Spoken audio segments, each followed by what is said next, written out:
Bloomberg Audio Studios. Podcasts, radio, news.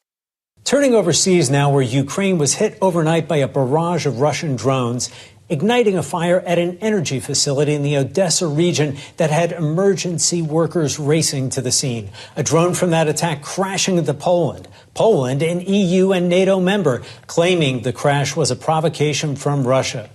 That coming the same day that NATO military chiefs met remotely as we await more details for a potential trilateral meeting between Presidents Trump, Putin, and Zelensky. For more, we want to bring in Leon Panetta, former U.S. Secretary of Defense and former director of the CIA. Thank you for joining us, Director Panetta. We want to start tonight with this whole question of security guarantees, which has been the main and driving topic of Ukraine this week since the meeting on Monday at the White House between President Trump and European leaders. To your view, what do security guarantees need to look like to essentially prevent a repeat of what happened in 1994 with the Budapest Memorandum that really left Ukraine over the long run short of an adequate defense against a potential Russian invasion? Well, the primary point that needs to be made with these security assurances is that the United States and our European allies, particularly those that are part of NATO, will in fact make clear that they will come to the assistance of Ukraine if Russia should attack in the future. And so Europe has indicated that they're prepared to move in that direction. I think the president indicated that he was prepared to support security clearances, even though he pulled back on boots on the ground. He did say that they would look seriously at providing air support to help in those security assurances. The one problem right now is that Russia is saying that somehow it needs a veto power over what those assurances look like. And since the primary purpose of those security assurances is to be able to protect Ukraine from a Russian invasion, I'm not so sure that's something that's going to happen. Well, and Mr. Secretary, we did have Bloomberg News reporting today, actually, that European leaders are discussing a guarantee for Ukraine that would commit allies to decide within 24 hours whether to provide military support to the country if it was attacked again by Russia, much to your point. But just to drill down a little further on this, I'm wondering what is realistic? What should we expect from the U.S. when it comes to their side of contributing to these guarantees? For example, we hear a lot about air cover, and that seems to be an emerging theme in these discussions.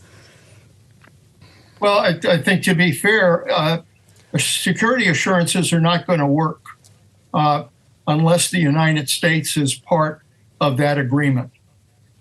We bring a lot to the table, obviously from a military point of view and from the ability to try to support any military effort that might have to occur on the ground. So it's very important that the United States be part of those security assurances. It's very important that Europe agree that that they will come together and support Ukraine in that event. I think 24 hours is, probably makes some sense, but it really has to look like implementation of a Title V kind of approach, that once Russia decides to invade Ukraine again, that all of the nations of NATO will again respond as they have now.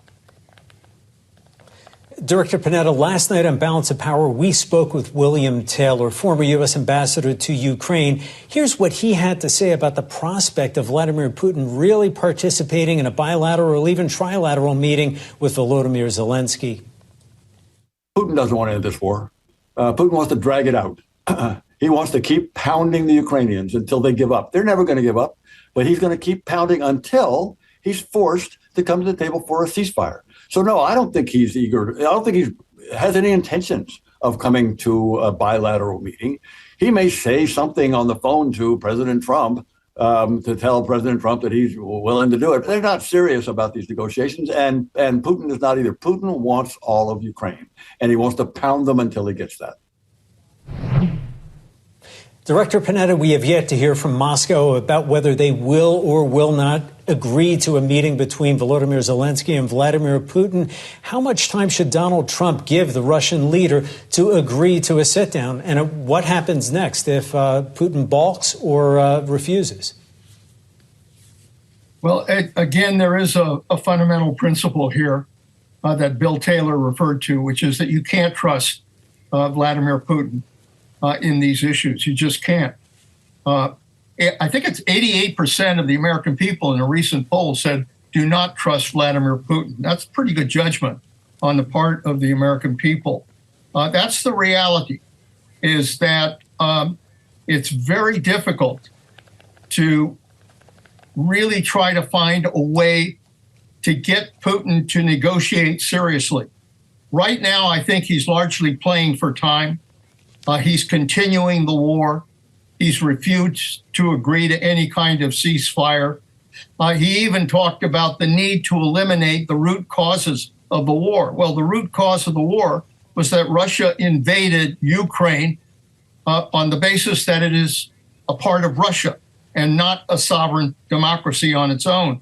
So he basically is saying he wants to win. I think it's very important for President Trump to make very clear to Putin that he wants him to participate in this trilateral or meeting with Zelensky.